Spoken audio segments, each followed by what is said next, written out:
Welcome to Working Help Desk. Today we're going to talk about an issue where all files are missing. We're going to talk about a network issue where IP address is giving no reply. We're also going to talk about our overheating computer, and then we're also going to talk about Outlook. There's always something to talk about Outlook. In this case, Outlook only works as a web version of Outlook, which is really weird. Let's talk about all of this. Ladies and gentlemen, my name is Irvin, also known as Kobo Man. Welcome to Working Help Desk Tickets series of videos. This is number 20, I believe, in our playlist, which is great.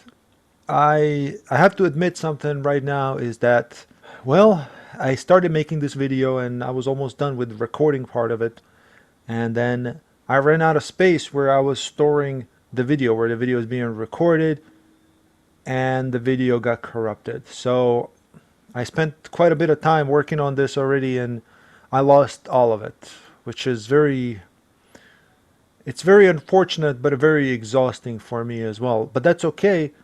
I will go ahead and try to go over the things that I already talked about in that corrupted video. It's going to be rough. It's going to be rough for me. I'm really, really exhausted, especially considering that I was on call the entire week.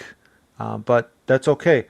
But, do me a favor, please. In the comment below, just say hello, hi, or present, just to kind of keep me motivated, because I'm very, very tired, and your comments really, really help me a lot to stay motivated, especially today. I'm kind of disappointed in myself because I've wasted so much time.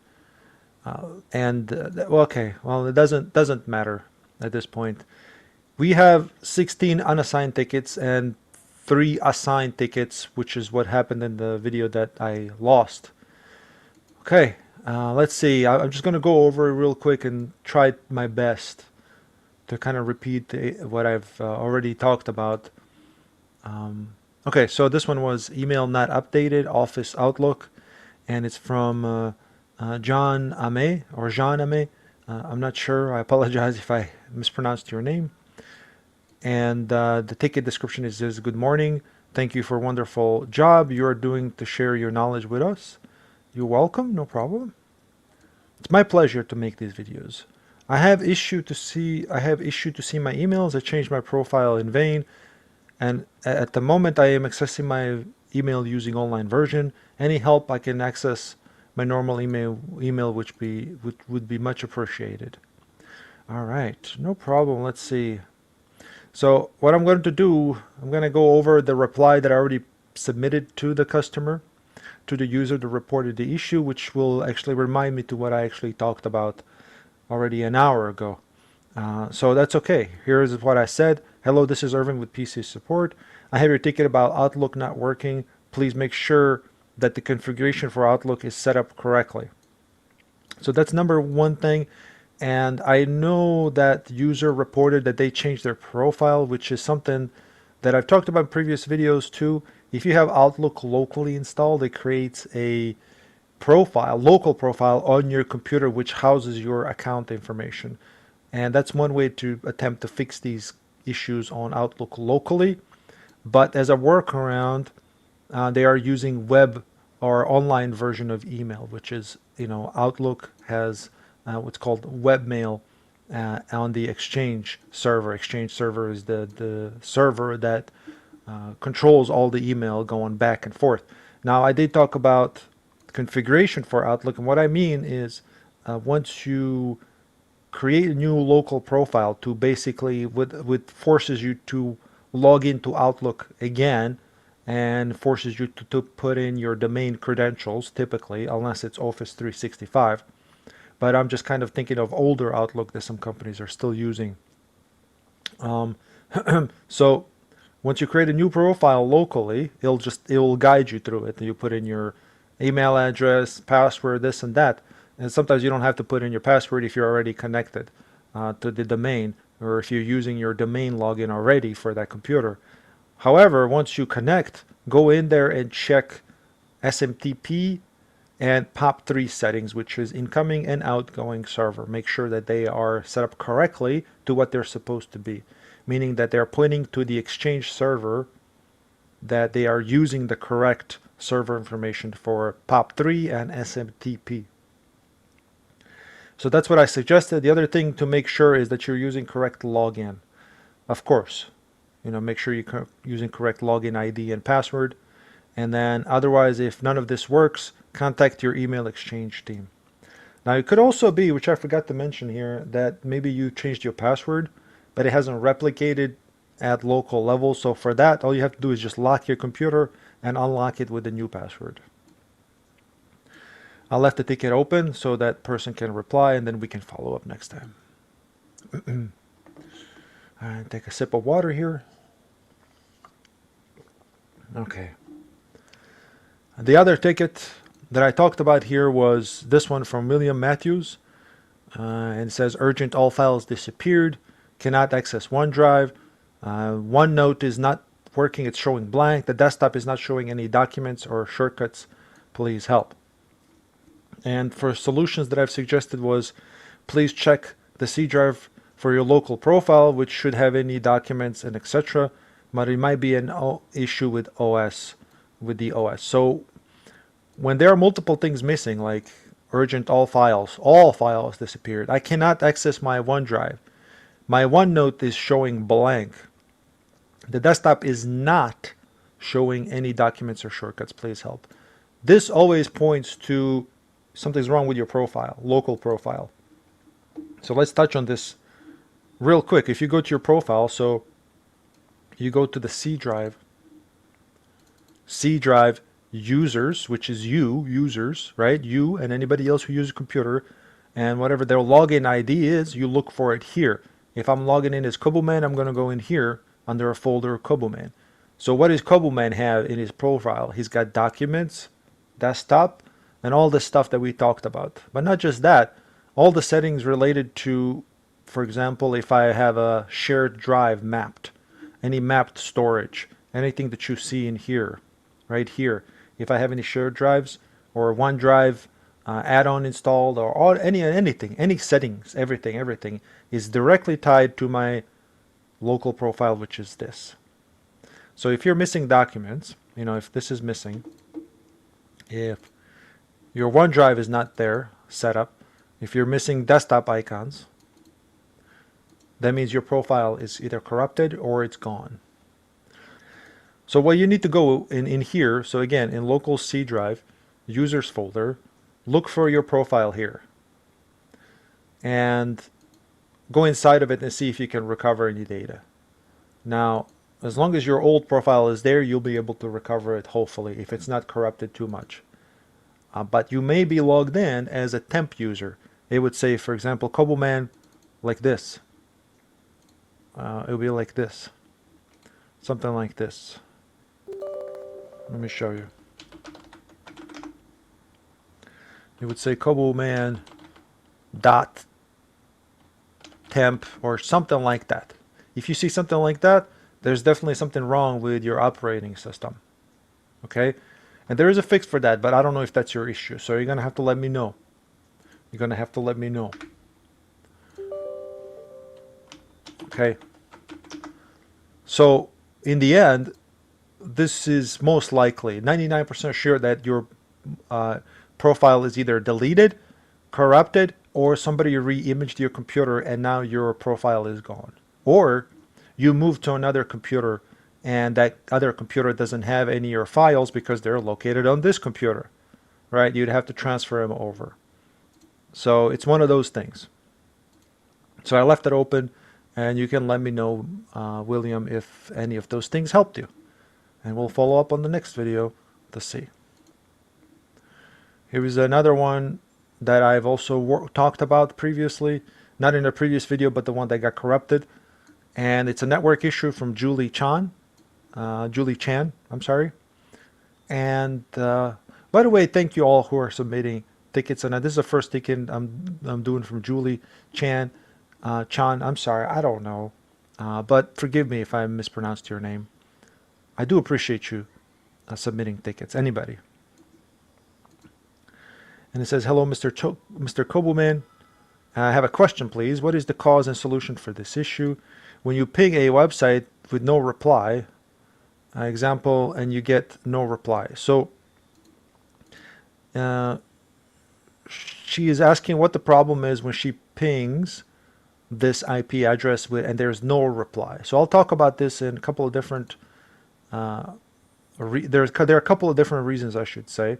And the first reason here is that looking at your IP address here, this is not a full IP address. It's missing a whole subnet. It's usually 4 sets of digits, right? So we got 170.10.00, then you got to have another dot, and then, for example, 10 or 100, or it doesn't matter. You need more information to this. And I understand maybe this is just a typo, as in you didn't intentionally type this, right? So that's one reason. This is not a full IP address because it's missing stuff. Now, the reason you would ping an IP address is only to see if a server is working, not necessarily if a website is working or anything else, because for that you'd be using the website name or a computer name or a server name. And that's what DNS is used for. So you don't have to do the IP. So you don't have to figure out what the IP address is first. So you don't have to use IP address to reach a server. So if you're, for example, going to, here's my website. Here we're going to ping, just type in ping in command line, and you type in, for example, my website name. My website is cosmicnovo.com or kobuman.com. And then I hit enter, and I'm going to get a reply, and it's going to work fine, right? And this is normal, but you get an IP address after you do that. So I can take this and ping that as well, but there's really no point unless I'm trying to see if there's something wrong with the server, and you get the same results more or less. You see that because it's the same thing. You don't have to remember and ping IP addresses. Now there are a couple of reasons, aside from trying to see if the server is down, because if the DNS is not working, if pinging cosmicnovo.com like this doesn't work, you can ping the IP address that we've pinged, right? And that's fine. We just did that and we got a positive result. But what if you ping it? And let me try this. This is the wrong one. And if I mistype the IP address, and it's going to say timed out, or similar to what Julie was saying, it says no reply, right? That means that this server doesn't exist, right? That server is completely down. It's not on the network. It's just something wrong with it. So you would have to have direct access to it, whether it's physical or some other way to get to it. Maybe it's blocked by firewall. We don't know. Now, the only people that would normally ping, aside from troubleshooting this, that are trying to ping IP addresses are people who are trying to hack into the websites. Since we've mentioned a website, in this case, people who are trying to ping websites to see if there's something there or trying to access it.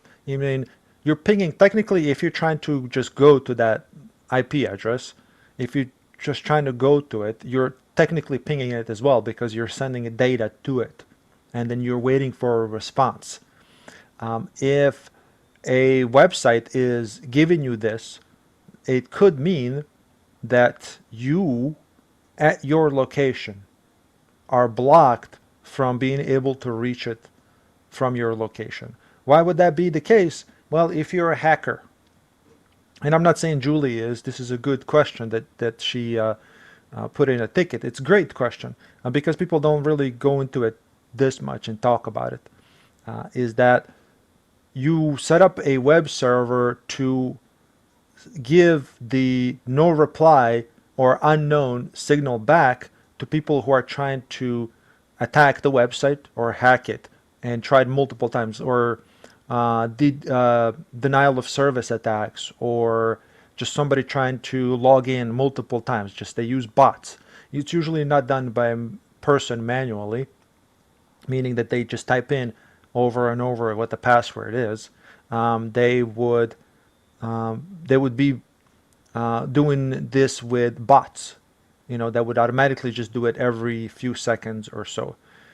Web servers you can manually block that IP, and the person who is doing it, or the bot, will get a reply of timeout or no reply, or it would just say unknown. And web servers do that purposely to deter the bot from constantly pinging.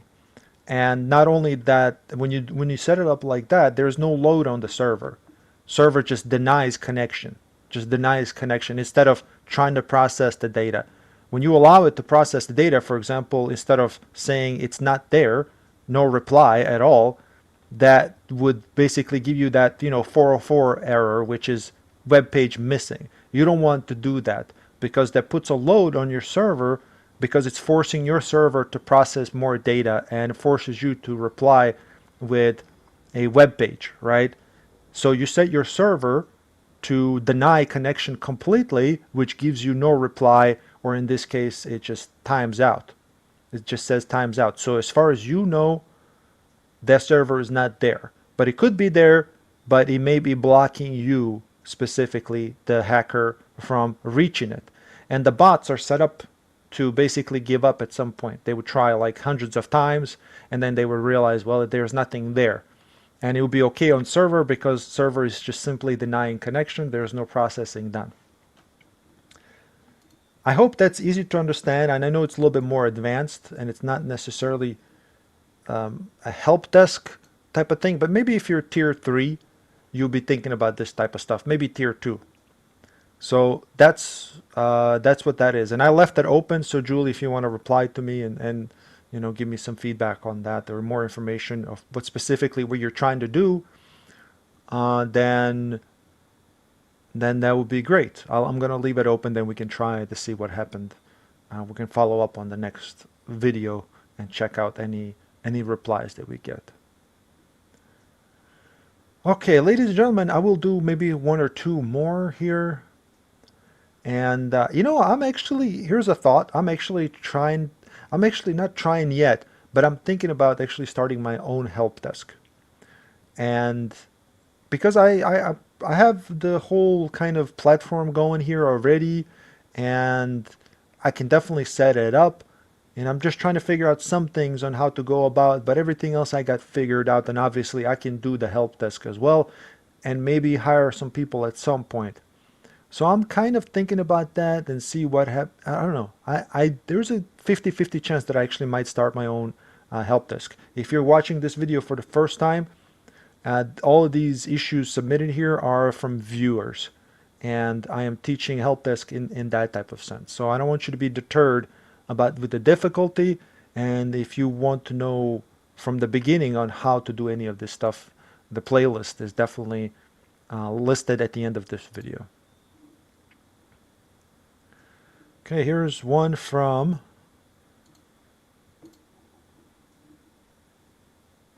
Jean. I think it's Jean, or I don't think is it Jean or Jean? I'm sorry.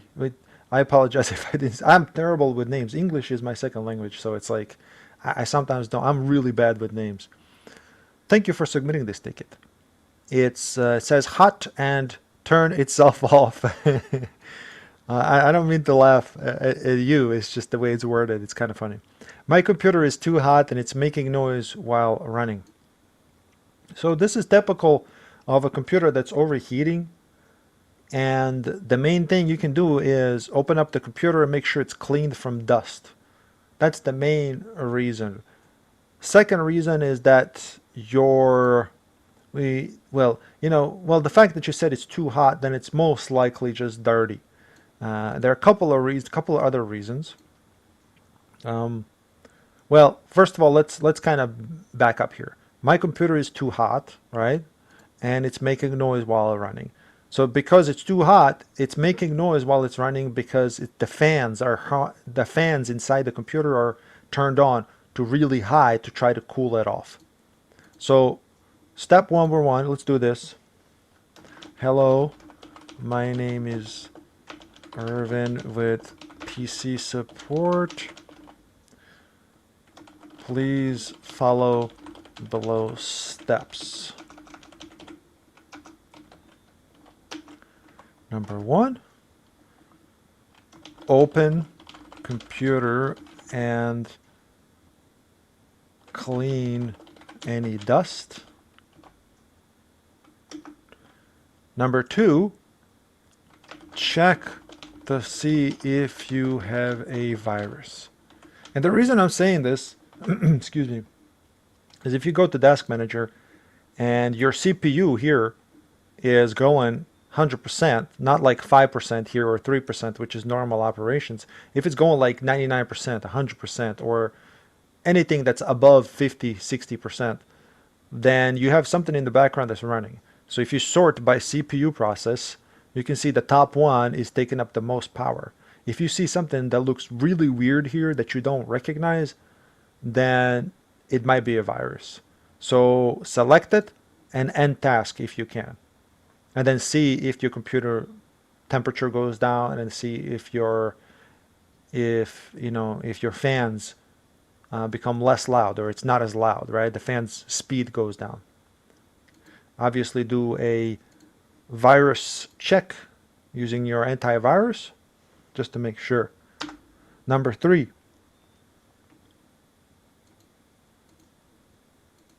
is you may need to well, it's kind of given here. I just want to say here on the first one, when you open computer and clean any dust, make sure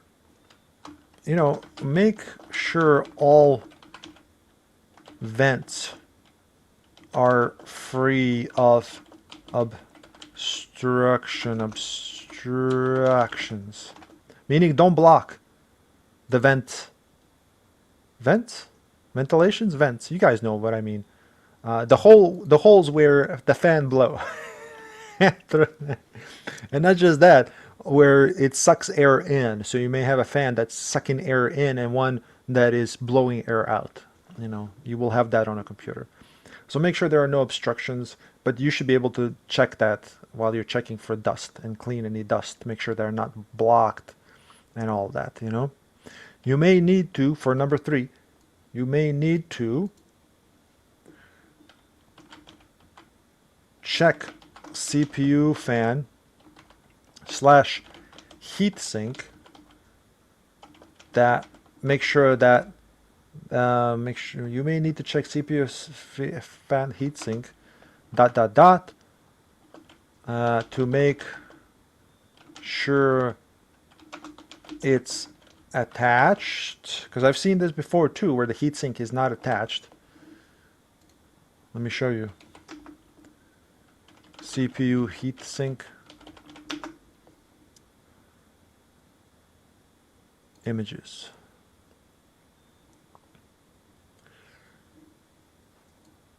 Here, this is good enough here. Make sure that heatsink is attached and completely connected here. And you can just press it and to see if it's wiggling too much, then you may have to reattach it. But you also may want to check at the same time and possibly replace thermal paste. Now, only try to do this as a last resort. Because this doesn't happen often, but it takes a little bit of tech knowledge to properly do this. And I have videos on how to apply thermal paste and all that. Let me know if you actually want to see that video. I'm not going to link it here, but let me know if somebody wants to see it, and I'll send you a link to it, and I have a show how to do this properly. Actually, you know what? It makes more sense for me to actually just pop it up here and show you how it's done. And yeah, if it's loose, and possibly change thermal paste. Thermal paste is used between the CPU and CPU heatsink. So underneath here, there is the CPU, and what connects that and this heatsink is this paste, thermal paste that conducts thermal or hotness, that conducts the hotness. All right, and I'm going to say, please let me know if that helps. Okay, I'm going to leave it at that. And I'm going to leave it open. I'm going to leave all these tickets open for now. Let me know if that helps. All right. I think I'm going to leave it at that, mainly because I'm exhausted. Thank you very much for joining me on this session. And a special thank you to people who became members. It's much appreciated. Those people who are members, they always get early access, which is the day uh, before anybody else. When it comes to these type of videos, this video may not actually be the case. This might be the only exception, and I apologize for that because I'm short on time and I actually have to work 6 days this week. So when I've released videos on Sundays usually, and I'm making this video on late Saturday going into Sunday. So it will be ready on Sunday, and for those reasons, everybody's going to be able to see it on Sunday. So I apologize, but normally you would get it a day before uh, because of the, it's just a thank you to people who became members. Yeah, let me know what you think, and I apologize if I missed any details. Like I said, I already did this once, and the whole video got messed up and broken, and I could not recover it. I could not recover it, unfortunately. But I hope that information that I've given you so far is still valuable and useful. I wish you a wonderful day, wonderful Sunday. I wish the best to you and your family, and I hope to see you next time. All right, take care. Bye bye.